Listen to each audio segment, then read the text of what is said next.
Hello friends, welcome you all.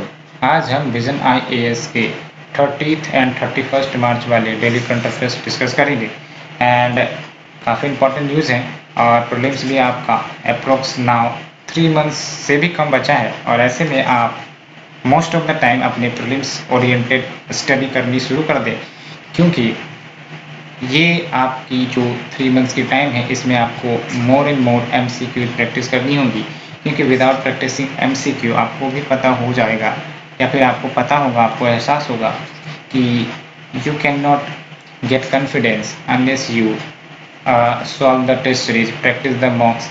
And मेरा कहना है कि practice as much mock as possible so that आपको इन्फॉर्मेशन रिटेन रहे लंबे समय के लिए, क्योंकि when you practice the mock, retention जो है इन्फॉर्मेशन की वो ज़्यादा देर तक रहेंगी, लंबे समय तक रहेंगी and you can utilise it effectively कि कहाँ सही हुआ कहाँ गलत हुआ, you can analyse and based on that you can get your confidence level.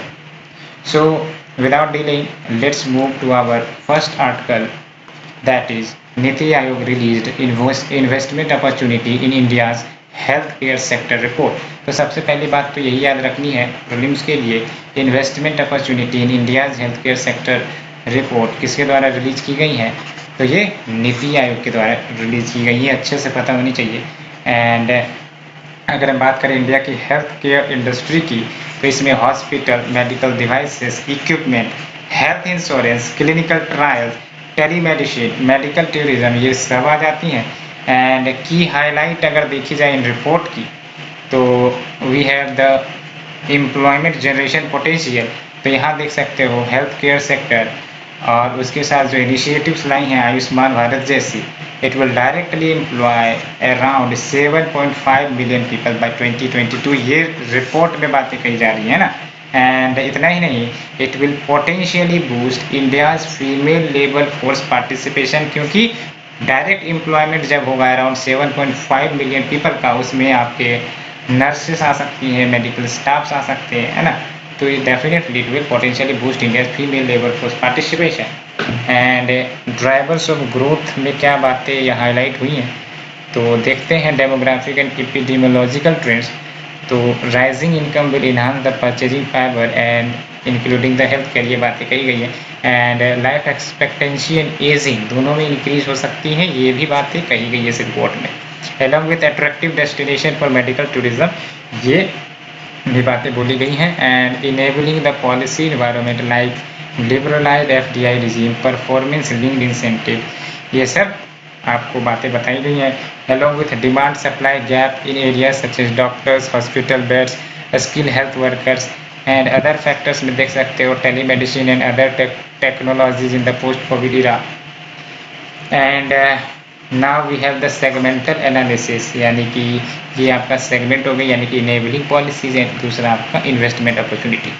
तो हॉस्पिटल में देख सकते हो we have the scheme for financial support to PPP, यानी कि public private partnership in the infrastructure sector. तो इंफ्रास्ट्रक्चर सेक्टर में बढ़ावा देने के लिए in the health care in the hospital we have the PPP model, as well as expansion of private players to tier 2 and tier 3 locations, ये भी देखने को मिल रही है, इसके लिए इन्वेस्टमेंट अपॉर्चुनिटीज लाई जा रही हैं।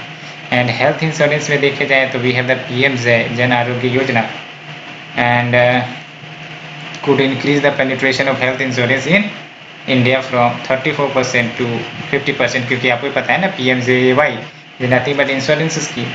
एंड इन्वेस्टमेंट अपॉर्चुनिटी देख सकते हैं growing middle class couple with rising burden of lifestyle disease, तो इनको भी मदद मिलेगी। And medical devices and equipment segment की तहत देखें तो we have the manufacturing ecosystem cluster development, Jan Aushadhi stores, ये सब आपके आ जाते हैं। Along with expansion of diagnostic and pathology centres, ये है। तो बात करते हैं आपको याद क्या रखना है, तो आपको बस यही याद रखना है कि ये जो आपका investment opportunities in India health care sector report किसके द्वारा, तो नीति आयोग के द्वारा। और ये एक दो बातें याद रखना कि increase in life expectancy and ageing, ये आपके ट्रेंड बताए गए हैं। एंड ये हाँ, ये पॉइंट बस याद रखना, बाकी आपको याद रखने की जरूरत नहीं है। So let's move to the next article, it is new rules for disbursal of funds to a state.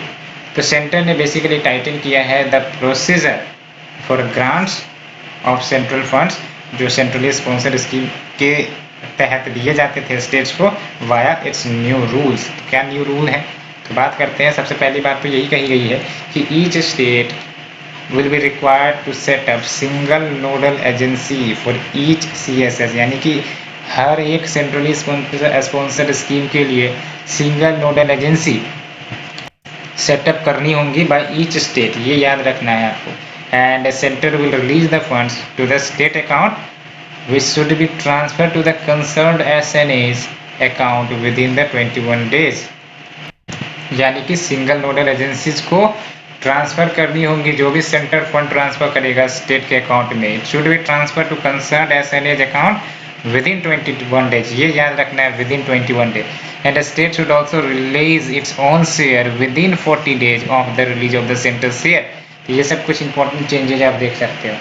And now we have another जो न्यू रूल्स आई हैं, फेज्ड एंड कंडीशनल फंडिंग की भी बात की गई है ना, the concept of phased and conditional funding from the centre, यानी कि no more than 25% of total central funding in beginning of financial year, है ना। तो फाइनेंशियल ईयर जब शुरू होगी, आपको ही पता है फाइनेंशियल ईयर का शुरुआत जो है 1 अप्रैल से शुरू हो जाती है।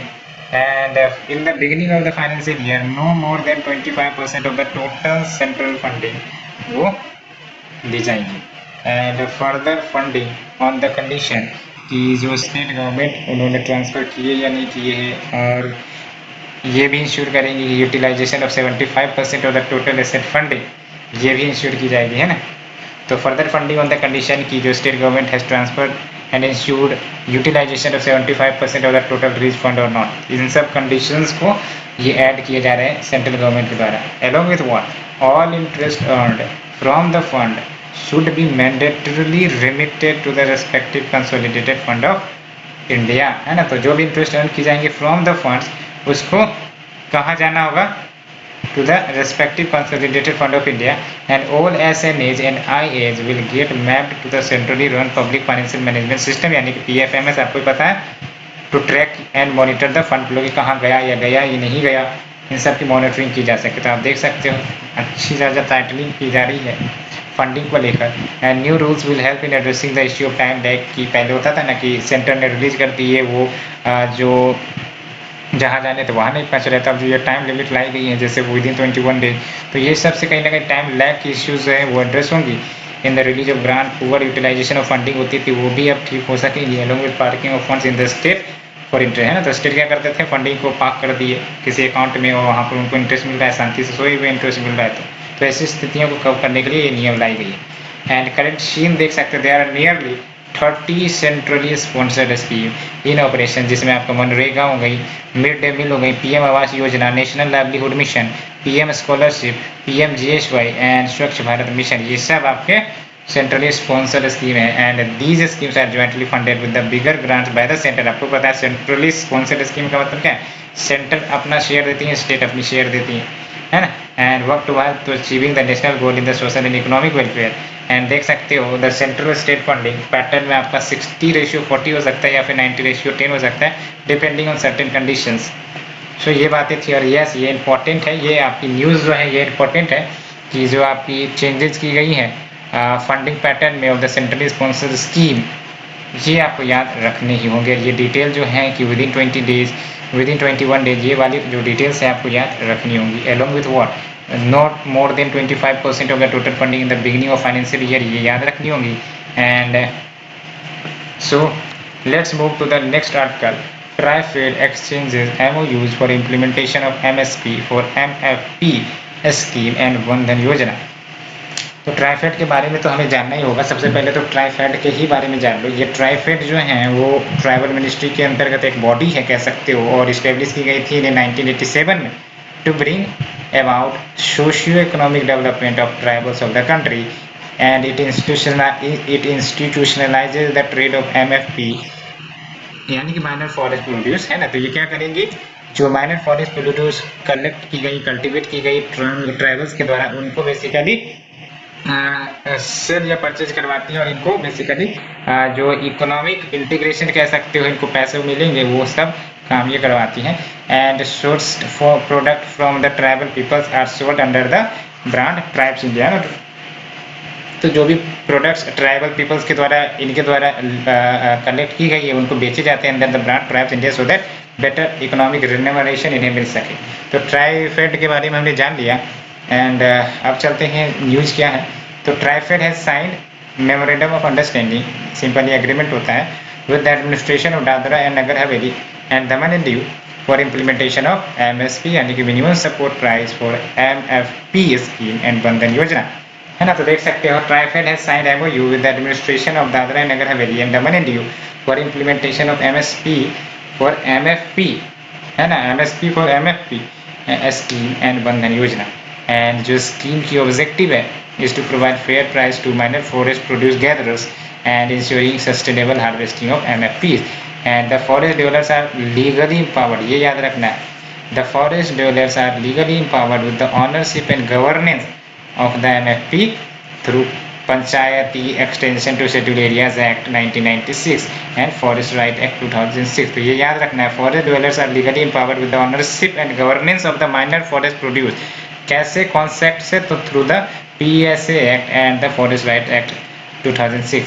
एंड अगर हम फॉरेस्ट राइट एक्ट 2006 के तहत की बात करें तो MFP includes, याद रखना है, MFP includes all non-timber forest produce, yes याद रखना है, MFP includes all non-timber forest produce of plant origin like bamboo, basswood, ये सब आ जाती है। एंड अगर हम बात करें बंधन योजना की, ये भी याद रखना है, बंधन योजना कंपोनेंट है सेम स्कीम की and basically program for value addition, branding, marketing and MFPs का, सो दैट इनकी जो वैल्यू है मार्केट में बढ़े।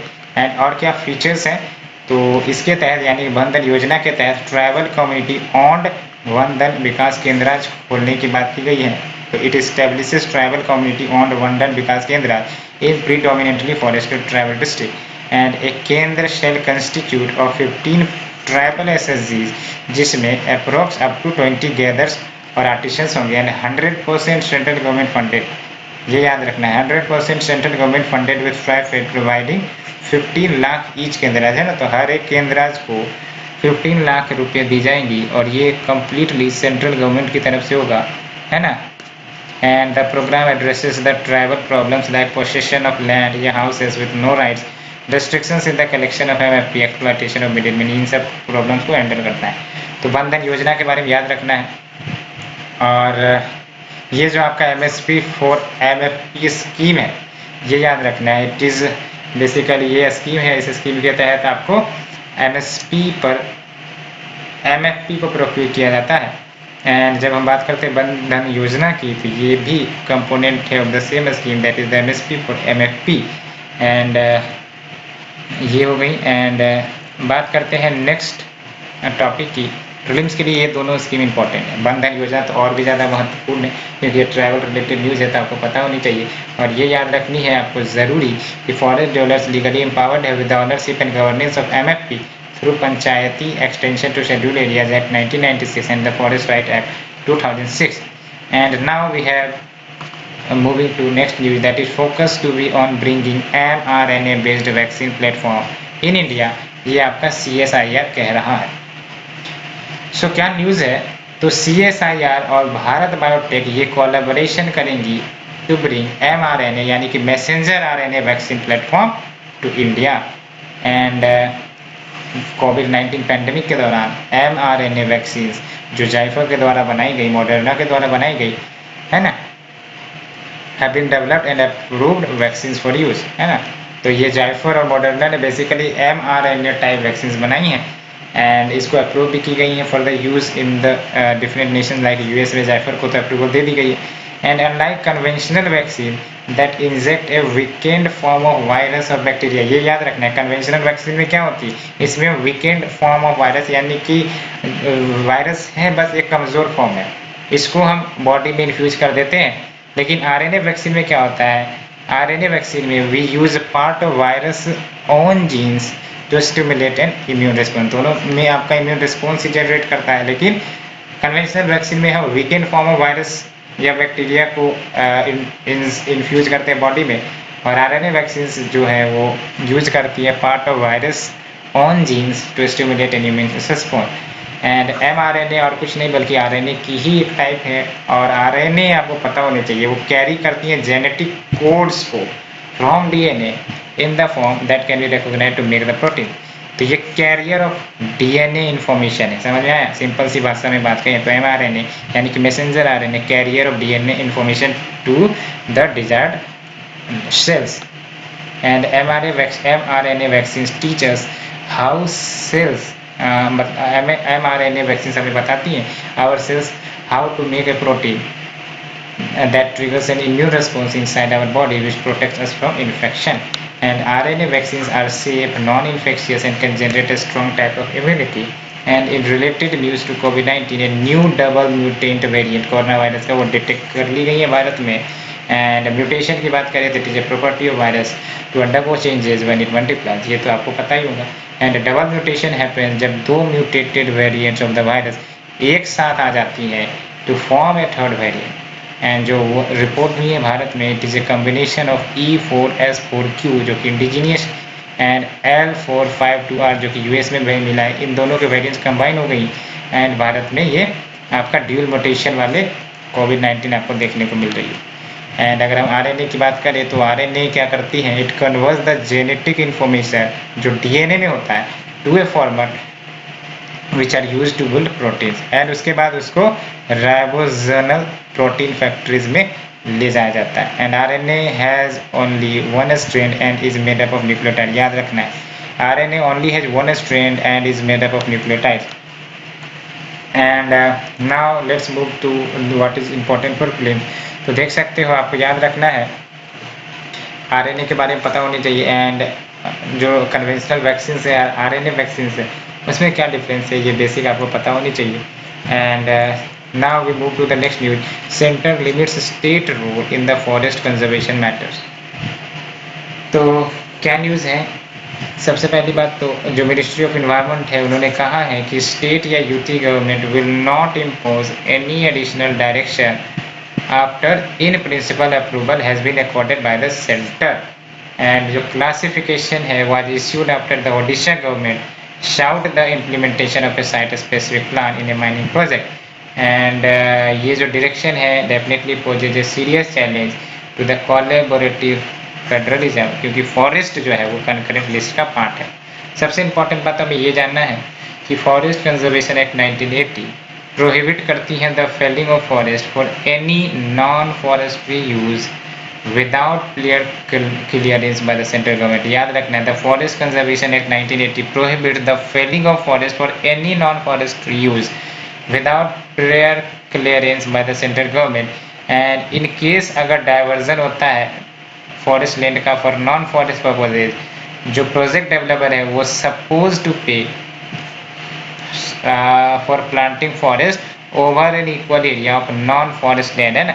तो अगर इतने ये लैंड डाइवर्ट करने हैं टू द नॉन फॉरेस्ट तो इतने लैंड एलोकेट करने पड़ेंगे जो प्रोजेक्ट डेवलपर है और वहाँ पर बेसिकली आपको प्लांटेशन करवानी होती है। तो फिर से आप देख लो, in case of diversion of non forest purposes the project developer is suppose to pay for planting forest over an equal area of non forest land या फिर twice the area of degraded forest land in case of non availability of non forest land. तो अगर degraded area हुआ तो double, अगर आपका दूसरा आपका नॉन फॉरेस्ट लैंड हुआ तो वो आपका इक्वली दी जाएंगे। The money gets collected under the Campa.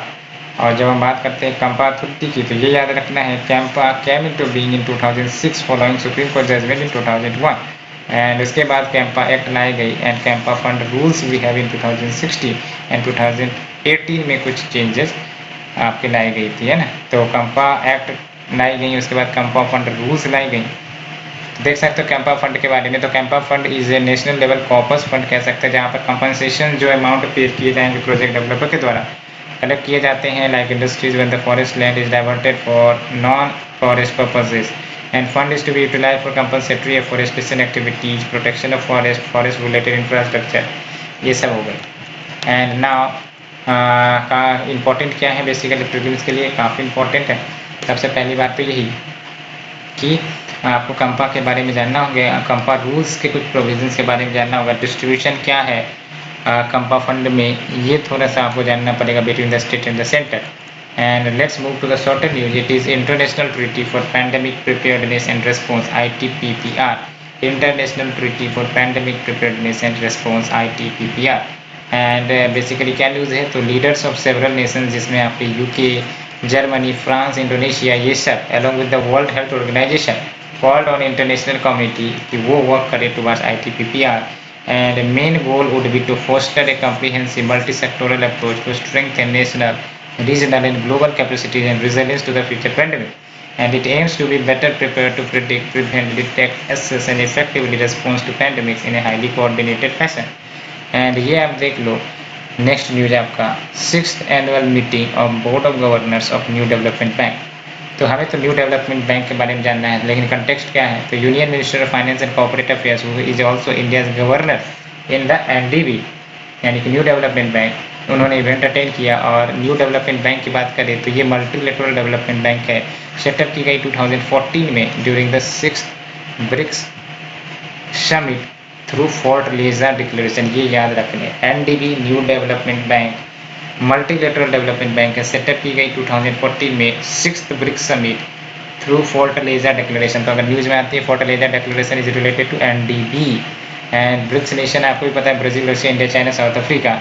And जो बैंक का कैपिटल है, आपको भी पता है बैंक की कैपिटल होती है, तो बैंक की जो कैपिटल है ये याद रखना, equally shared among the founding members, ये रट लेना, इक्वली शेयर है ना. तो याद रखना है all members of the United Nations वो मेंबर हो सकते हैं of the bank, however the share of the BRICS nation can never be less than 55% of the voting power. याद रखना है all members of the UN could be members, पर जो share है ब्रिक्स नेशन की can never be less than 55% of the voting power. And NDB की जो headquarter है वो संघाई चाइना में है, ये याद रखते हैं. तो एनडीबी की हेडक्वार्टर कहाँ है, संघाई चाइना में. और the bank's capital is equally shared among founding member, बिल्कुल सही. All members of the United Nation could be members of the bank, लेकिन जो शेयर है of the BRICS nation can never be less than 55% of the voting power, ये याद रखना है. The next news is वज्र प्रहार. तो क्या न्यूज़ है, तो 11th edition of Indo US joint special forces exercise Vajra Prahar 2021 ये कंडक्ट की गई. And it is conducted alternatively between India and the United States, है ना. तो ये याद रखना है, Vajra Prahar Indo US joint special forces exercise है ना. तो वज्र प्रहार याद रखना है, Indo US joint special forces exercise, and ये कंडक्ट की गई हैं. And it is conducted alternatively between India and the United states. And the next is DSIR promoting innovation in individuals, startups and MSME scheme, यानी कि DSIR prism, इसको अच्छे से जान लो. तो recently awareness program for department of science and industrial research यानी कि DSIR prism was launch. And क्या याद रखने, ये अवेयरनेस प्रोग्राम है और चलाई जा रही है department of science and industrial research. Basically awareness program for DSIR prism. And DSIR की बात करें तो it is a part of ministry of science and technology, carries out activities relating to indigenously technology promotion and development and utilisation and transfer. And prism की बात करें यानी कि promoting innovation in individual startup and MSME, नाम से पता चल रहा है, and transforming an individual innovator into a successful technopreneur. कैसे, by promoting, supporting, funding implementable and commercially viable innovation created for the society. Under the prism, an innovator of Indian nationally is provided technical, strategic and financial assistance. याद रखना, under prism an innovator of Indian nationality is provided technical, strategic and financial assistance and implement किए जा रहे across various sectors from energy to healthcare to waste management and others. And we have gelatin sticks. क्या है ये, याद रखना है आपको. गेलेटिन स्टिक्स के बारे में अगर कोई भी न्यूज़ आती है तो आपको याद रखना है, gelatin sticks are cheap explosive material and it is use for mining and construction related work, जैसे बिल्डिंग स्ट्रक्चर्स हो गई, roads, rails, tunnels. They can not be used without a detonator. याद रखना है ना, दो बातें याद रखनी है. पहली बात तो these are cheap explosive materials and they can not be used without a detonator. And manufacturing of gelatin sticks वो रेगुलेट की जाती है petroleum and explosive safety organisation के द्वारा, ये याद रखना है ना. Manufacturing of gelatin sticks is regulated by petroleum and explosive safety organisation. And PESO यानी कि petroleum and explosive safety organisation, ये जरूर याद रखिए. PSO petroleum and explosive safety organisation, ministry of commerce, याद रखना है आपको, मिनिस्ट्री ऑफ कॉमर्स के अंतर्गत आती है, मिनिस्ट्री ऑफ केमिकल्स के नहीं, है ना। तो याद रखना है जब हम PSO की बात करते हैं तो petroleum and explosive safety organisation comes under ministry of commerce, nodal agency for regulating safety of hazard substances जैसे एक्सप्लोसिव, कंप्रेस्ड गैस, पेट्रोलियम हो गई। Now we have the under sea cable to connect south east Asia to North America. तो Facebook and Google are planning to under sea internet cables named Echo and Bifrost to connect Singapore, Indonesia, North America. तो अगर eco and बिलफोस्ट का नाम आएगा तो ये याद रखना, अंडर सी इंटरनेट केबल्स बिछाए जाएंगे। तो फेसबुक के द्वारा आपका इको एंड बिलफोस्ट के द्वारा आपका Google and to connect the Singapore, Indonesia, North America and passing through the Java Sea cables will be the first to directly connect North America to the main parts of Indonesia. तो ये याद रखना, passing through the Java Sea the cables will be the first to directly connect North America to the main parts of Indonesia. तो ये थी आज की discussion, hope आप लोगों को पसंद आई होगी। अगर पसंद आ रही है तो प्लीज़ लाइक शेयर सब्सक्राइब जरूर करें। Thank you friend, thank you very much.